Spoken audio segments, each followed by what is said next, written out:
का ये dream project है और ये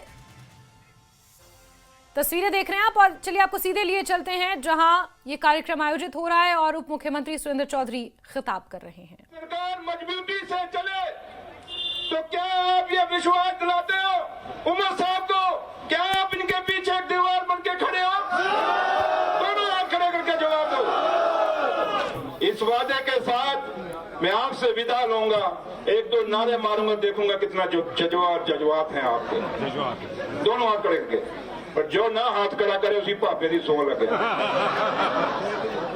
जनाब उमर साहब, जनाब उमर साहब, डॉक्टर फारूक अब्दुल्ला, जनाब अली मोहम्मद सागर साहब, हम शुक्रिया।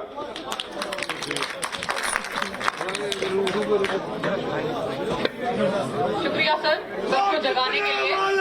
ये झंडा ना बिकने वाला, ये झंडा ऊंचा रहेगा, हमारा झंडा। Now let us move to the felicitation of chief guests and the dignitaries. I request Sagar Sahab to felicitate our CM sir. Ali Mohammed Sagar Sahab to felicitate our CM sir.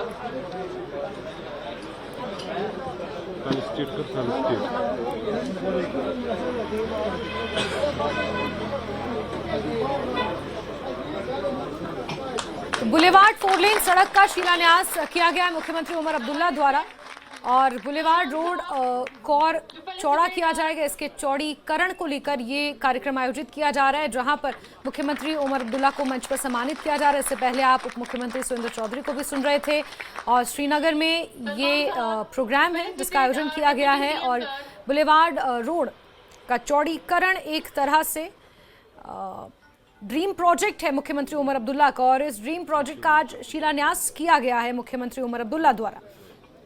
और वहीं से श्रीनगर से आपको ये सीधी तस्वीरें दिखा रहे हैं।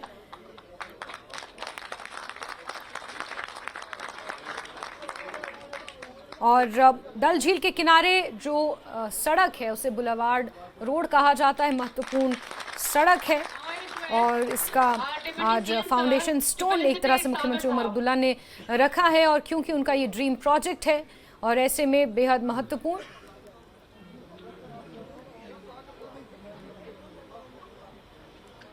और पीडब्ल्यूडी विभाग नेहरू पार्क से कराल सांगरी तक 4 लेन सड़क बनाएगा और इसमें बुलेवार्ड रोड भी शामिल है मुख्यतः।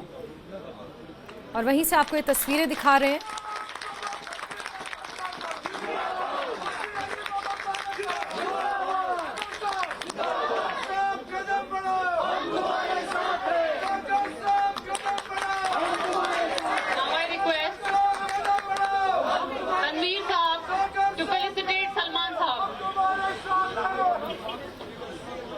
तो यहाँ पर सलमान सागर को सम्मानित किया जा रहा है और जिस तरह से यहाँ तमाम विधायक भी मौजूद हैं, सीनियर लीडर्स, सलमान सागर को भी आप देख पा रहे हैं, सुरेंद्र चौधरी हैं।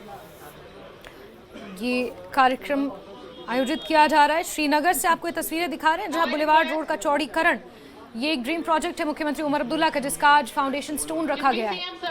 पीडब्ल्यूडी विभाग को इसकी जिम्मेदारी सौंपी गई है।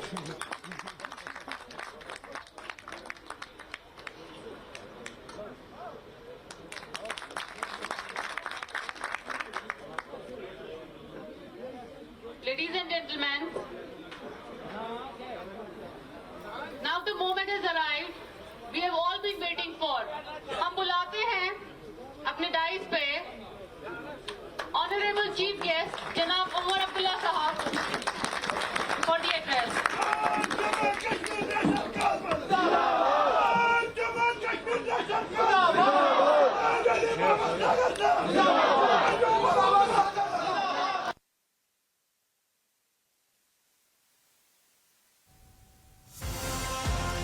मुख्यमंत्री उमर अब्दुल्ला द्वारा इस प्रोजेक्ट का फाउंडेशन स्टोन रखा गया है। बुलेवार्ड रोड एक महत्वपूर्ण रोड है। काबिल साथी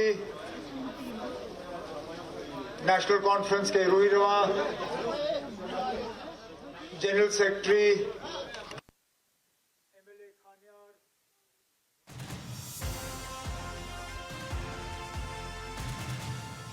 में मेरे साथी जनाब सुरेंद्र चौधरी साहब डिप्टी सीएम,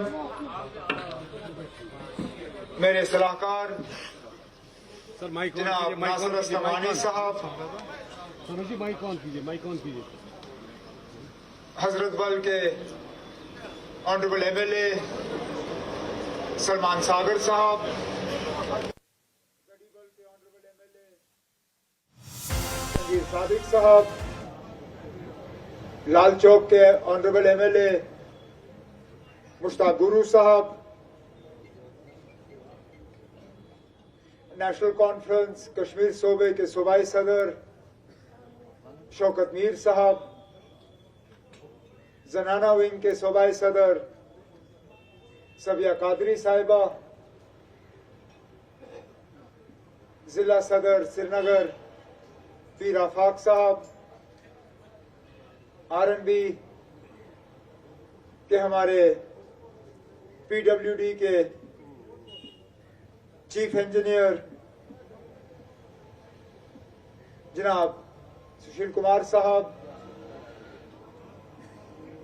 यहां पे मौजूद मेरे तमाम नेशनल कॉन्फ्रेंस के ओहदेदार हजरात, वर्कर हजरात, भाइयों, बुजुर्गों, नौजवान साथियों, आप सबको मेरे तरफ से अस्सलाम वालेकुम और आजाद साहब को सत श्री अकाल।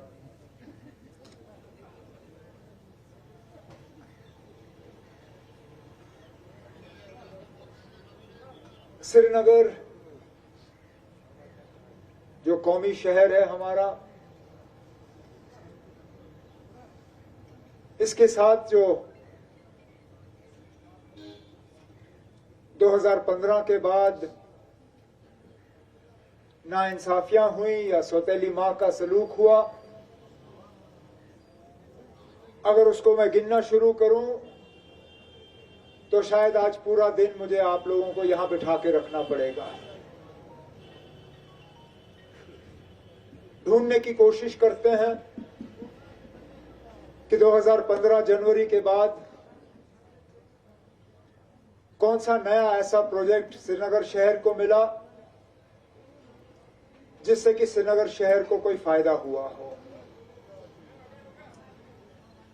चाहे श्रीनगर शहर की खूबसूरती को बढ़ाने की बात करें, चाहे श्रीनगर शहर के इंफ्रास्ट्रक्चर को बेहतर करने की हम बात करें, श्रीनगर शहर में ट्रैफिक का जो दबाव रहता है उसको कम करने के हवाले से हम बात करें, या कम से कम शहर को सैलाब से बचाने के लिए अगर हम बात करें, तो अगर हम खोद के ढूंढने की भी कोशिश करें तो कहीं पे कुछ नहीं दिखता। ऐसा लगता है कि जो चीजें 2014 में जहां छोड़ी गई, हालात वहीं के वहीं रुक गए। और इसका अगर आपको सबूत चाहिए तो सबूत हमने कल अवाम के सामने पेश किया, जब वो पुल जो 2011 में हमारे हाथों उसका संग बुनियाद लगा, उस पे काम शुरू हुआ, लेकिन 14 के बाद रुका और 15 साल लगे उस पुल को मुकम्मल करने में। इसी तरह इससे पहले मेरी हुकूमत जो थी, हमने उसमें यह प्रोजेक्ट बनाया था कि किस तरह बुलेवार्ड का हम ट्रैफिक का जो दबाव है उसको कम करें, लेकिन बदकिस्मती से हमारी हुकूमत गई और वो प्रोजेक्ट कागजों पे ही रहा। श्रीनगर की शहर की खूबसूरती को बढ़ाने का एक भी नया प्रोजेक्ट नहीं, और मुश्किल नहीं था, महंगा भी नहीं था, सिर्फ सोच होनी चाहिए थी, सिर्फ इरादा सही होना चाहिए था। अब यहीं से मुश्किल से 3 किलोमीटर दूर बोटानिकल गार्डन के अंदर जो बाग गुल दाऊद एक नया बाग हमने यहां श्रीनगर के और कश्मीर के लोगों के हवाले किया। उसको तैयार करने में हमें 9 महीने लगे। क्या पिछले 9 साल में वो नहीं बन सकता था? पिछले 20 साल में सिर्फ 2 नए बाग बने यहां।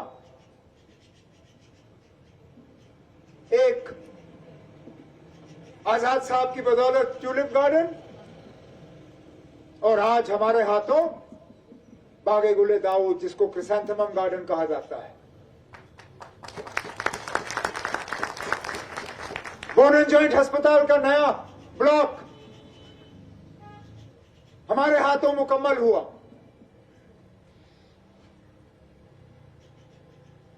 जो यहां हाउसिंग का प्रेशर रहता है, जिसमें बार बार मेरे सीनियर साथी सागर साहब अपनी परेशानी का इजहार करते हैं, और जायज है, सही है इनका कहना। एक ही मकान में 3-3, 4-4, 5-5 फैमिलियां,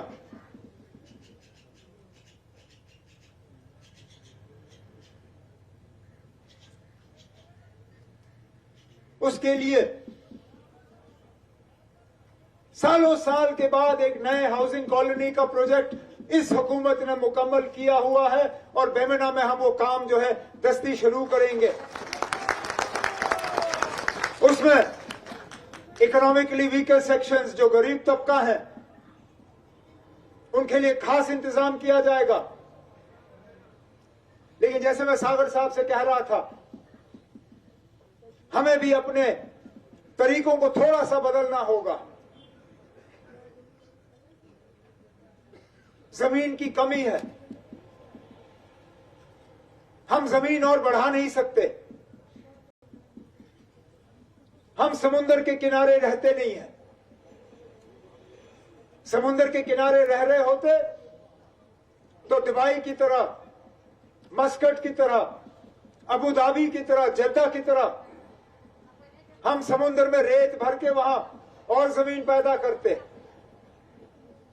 लेकिन यहां तो सिर्फ डल है। डल को तो हमने बचाना है।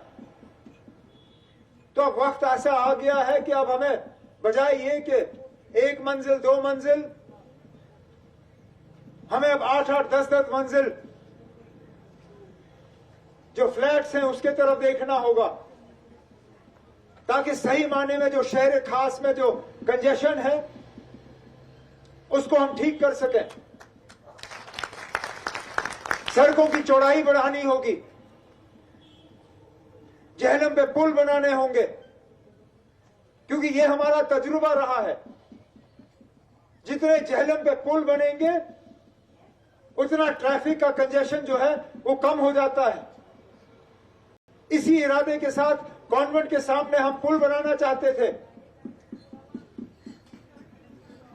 हमारे बाद जो हुकूमत आई, उस पुल को फुट ब्रिज बनाया। अब डिप्टी सीएम साहब के साथ हम उस प्रोजेक्ट को नए सिरे से जिंदा करेंगे और इंशाल्लाह उस फुट ब्रिज को दोबारा गाड़ी का ब्रिज बनाएंगे। लेकिन शायद इनका इरादा भी थोड़ा हटके है, इनका तरीका भी थोड़ा हटके है। इन्होंने शायद इरादा किया है कि वो 2 मंजिला ब्रिज होगा, 1 मंजिल पैदल चलने के लिए और 1 मंजिल गाड़ियों के लिए, तब जाके मुसीबतों का इलाज होगा। और इसी तरह आप में से कितने लोग गर्मियों के महीनों में परेशान हो जाते हैं बुलेवार्ड के रास्ते पे चलने पे? मैं जानता हूं ना, जैसे ही मार्च अप्रैल का महीना शुरू हो जाता है और हमारा सीजन शुरू हो जाता है, नेहरू पार्क से लेके शालीमार तक 2-2.5 घंटे से कम नहीं लगता। और अगर खुदा ना खास्ता कोई सड़कें बंद हो किसी के चलने के लिए, फिर तो 3-3.5 घंटे भी लग सकते हैं। इसलिए ये प्रोजेक्ट बना कि 4 लेन की सड़क यहां पे हो, आना जाना थोड़ा आसान हो जाए। अब इसमें बीच बीच में कुछ जगहों पे हमें जमीन लेने में थोड़ी सी परेशानी होगी, लेकिन उस परेशानी को हम दूर कर लेंगे।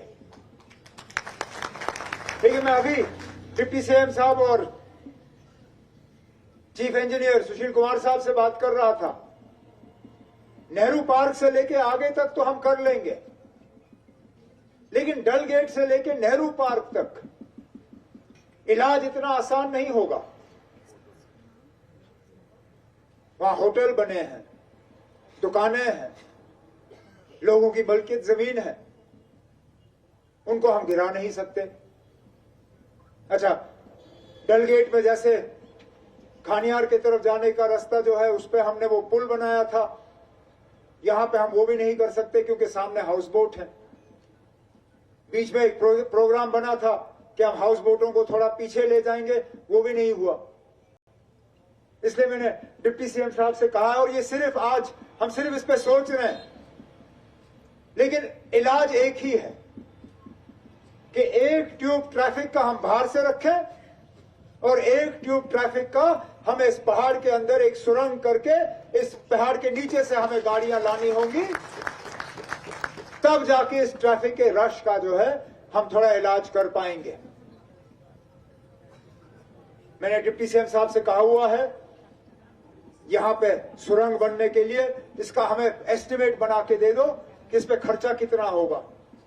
फिर यहां से काट के, वहां से जोड़ के, इधर से ला के, उधर से भीख मांग के, हमारी आदत हो गई है ना। दिल्ली जाके हम हाथ जोड़ के कहते हैं ना, थोड़े सा हमारी झोली में डाल दो, हम कुछ कर लेंगे, फिर जाएंगे, फिर मांगेंगे, कहेंगे ना आपके ये थोड़ा सा रश कम करना है, सुरंग बना दो। वैसे भी इतने सुरंग बने हैं।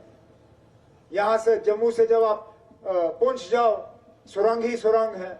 जम्मू से जब आप किश्तवाड़ जाओ, सुरंग ही सुरंग बने हैं। एक सुरंग अगर श्रीनगर के बीच में बने तो क्या खता है ना, कोई बात नहीं, इंशाल्लाह ये सुरंग भी हम बना लेंगे और यहां ट्रैफिक का रश कम कर लेंगे। श्रीनगर शहर को क्या सैलाब से बचाने का हमें कोई हक नहीं है? तभी तो मैंने कल अपनी तकरीर में कहा कि बताइए हमें 2014 के बाद श्रीनगर शहर को सैलाब से बचाने के लिए क्या इकदाम उठाए गए, क्या प्रोजेक्ट बना, कहां गए वो पैसे जो वर्ल्ड बैंक से हमने उस वक्त मंजूर करवाए, जो झेलम को ड्रेजिंग करने का प्रोजेक्ट बना, किसने खाए वो पैसे? पीडीपी बीजेपी की हुकूमत में वो ड्रेजिंग हुई? कौन था उस वक्त वजीर उस महकमे का? किसकी जिम्मेदारी थी वो ड्रेजिंग का काम करना? और कहां गए वो पैसे? आज आप मेरे डिप्टी सीएम साहब के खिलाफ उंगली उठाते हो। इन्होंने तो साफ कहा कि खोलिए फाइलें, खोलिए किताबें और देख लीजिए क्या हुआ है। मैं कहता हूं इनकी फाइलों के साथ उस दौर के हुकूमत की फाइलें भी खोलिए। खोलो फाइल, बताइए मुझे कहां गए वो फ्लड रिलीफ के पैसे? किसने खाए झेलम के ड्रेजिंग के पैसे? किसने खाए फ्लड चैनल के ड्रेजिंग के पैसे? किसने खाए वो वुलर प्रोजेक्ट के पैसे? बताओ हमें। हम भी जानना चाहते हैं कि आखिरकार क्या हुआ कि इस साल 2 दिन बारिश के बाद श्रीनगर शहर फटने पे आया था। तो मुख्यमंत्री उमर अब्दुल्ला को आप सुन रहे थे। जो बुलेवार्ड रोड को जिस तरह से चौड़ा किया जाएगा, उसके फाउंडेशन स्टोन को आज उन्होंने रखा है और इस दौरान जमकर बीजेपी पर वो निशाना साध रहे हैं और जम्मू कश्मीर के विकास को लेकर उन्होंने तमाम बातें कही हैं। बहरहाल हम आगे बढ़ते हैं और उपराज्यपाल मनोज सिन्हा अब से थोड़ी देर बाद श्रीनगर में 200 बेड के सुपर स्पेशलिटी अस्पताल का उद्घाटन करने वाले हैं। इसके अलावा उपराज्यपाल आज श्रीनगर के SKICC में जम्मू कश्मीर कैपिटल कनेक्ट नाम से आयोजित स्टार्टअप इवेंट में भी हिस्सा लेंगे, जिसका मकसद निवेश और स्टार्टअप्स को बढ़ावा देना है। वहीं उपराज्यपाल ने आज कश्मीर यूनिवर्सिटी में आयोजित डॉक्टर राही मासूम रजा पर 3 दिवसीय अंतर्राष्ट्रीय संगोष्ठी का उद्घाटन भी किया। मशहूर गीतकार और शायर डॉक्टर राही मासूम रजा की जन्मशती पर आयोजित संगोष्ठी का उद्घाटन करते हुए उपराज्यपाल ने कहा कि राही साहब ने युवाओं को बड़े सपने देखने की प्रेरणा दी और समाज में एकजुटता की भावना को मजबूत करने का संदेश दिया। और चलिए आपको सीधे लिए चलते हैं जहां उपराज्यपाल मनोज सिन्हा इस वक्त खिताब कर रहे हैं, श्रीनगर में मौजूद हैं। वह प्रेम, करुणा और सेवा के अतिरिक्त कोई और मार्ग दूसरा नहीं है, ये उनसे सीखा जा सकता है। उनकी अदृश्य अमूल्य विरासत वो आत्मज्ञान का दर्शन भी है। अगर कोई व्यक्ति कहता है कि वह गंगा का बेटा है तो समझ लीजिए उसने स्वयं को खोज लिया है। उसके पास जीवन की सबसे महत्वपूर्ण पूंजी है। राही की अदृश्य विरासत से हमें संदेश मिलता है कि जीवन और उससे जुड़े लक्ष्यों की सार्थकता आत्म अनुसंधान में ही है। कभी कभी पूरा जीवन निकल जाता है और व्यक्ति एक बार भी अपने भीतर झांक नहीं पाता। वह रोज अपने घर की खिड़कियां दरवाजे खोलता है और धूल पड़ने पर उन्हें साफ भी करता है, लेकिन अपने अंदर की खिड़कियां खोलना भूल ही जाता है।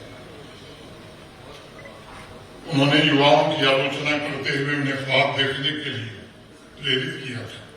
एक जगह उन्होंने लिखा था कि नई नस्ल तो हमारी नस्ल से भी ज्यादा घाटे में है। नई नस्ल तो हमारी नस्ल से भी ज्यादा घाटे में है। हमारे पास कोई ख्वाब नहीं थे, मगर इनके पास तो झूठे ख्वाब हैं। हमारे पास कोई ख्वाब नहीं थे, मगर इनके पास तो झूठे ख्वाब हैं। राही चाहते थे कि स्वयं की ताकत को पहचान कर हिंदुस्तान का नौजवान आगे बढ़े। राही की समृद्ध वसीयत में मुझे स्पष्ट दिखता है कि स्वयं को जानने का अनमोल हीरा वह मानवता के लिए छोड़ गए हैं।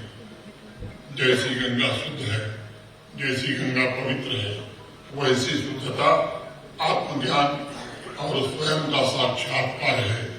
राही साहब की इस विरासत को सहेजना, उन आदर्शों का प्रचार और प्रसार करना, मैं समझता हूँ ये बहुत ही जरूरी है, उनके प्रेमियों के लिए विशेष रूप से। राही साहब की एक और विरासत जीवन को समग्रता से जीने की कला है।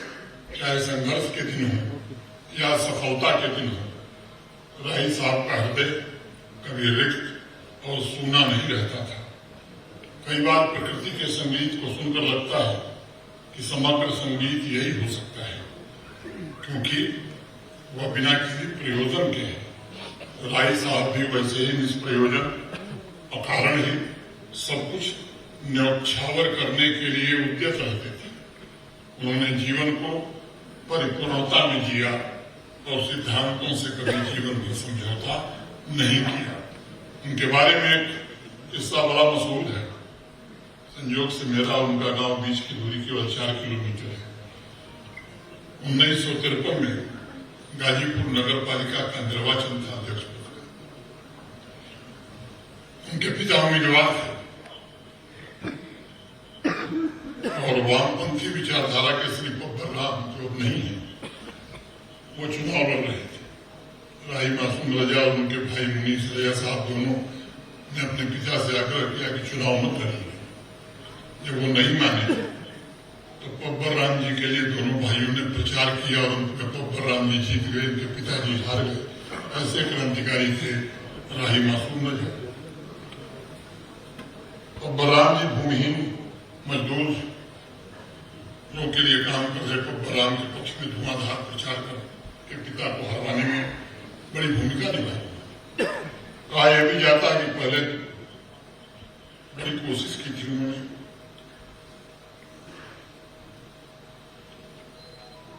उनके पिताजी ने उनसे कहा था कि मैं पार्टी में हूं, उस जिम्मेदारी को तो निभाना होगा। राही साहब ने कहा कि पिताजी मेरी भी मजबूरी है, वो आप अपनी जिम्मेदारी से भाग नहीं सकते और मैं अपनी जिम्मेदारी से भी नहीं भागूंगा। यह उनके व्यक्तित्व की अडिगता का परिचय है और उसमें बड़ा गहरा संदेश भी छिपा है कि जीवन को समग्रता से जियो और अपने सिद्धांतों से समझौता कभी मत करो। एक अन्य दर्शन जो हमें राय साहब देकर गए हैं वह है व्यक्तित्व की स्वतंत्र चेतना। उनकी यह भावना रचनाओं और निजी जीवन दोनों में दिखाई पड़ता है। मैं मानता हूं कि व्यक्तित्व अपने चरम विकास पर पहुंचकर स्वतंत्र हो जाता है। आपातकाल के दौरान, इमरजेंसी के दौरान जब बॉलीवुड अत्याचारों के प्रति खामोश था, तब राय साहब ने खुल करके आपातकाल का, इमरजेंसी का जबरदस्त विरोध किया था। राय साहब की सृजन यात्रा में उन्हें समझाने वाले लोग बहुत से थे, लेकिन उन्होंने अपने स्वतंत्र चेतना पर कभी अनावश की छाया नहीं पड़ने दी। उन्होंने ओस की बूथ का जिक्र भी सांसद साहिबा ने किया। उन्होंने ओस की बूथ में लिखा भी था कि अनेक लोगों ने उन्हें बहुत समझाया कि अपनी रचनाओं में इतनी गालियां मत लिखा।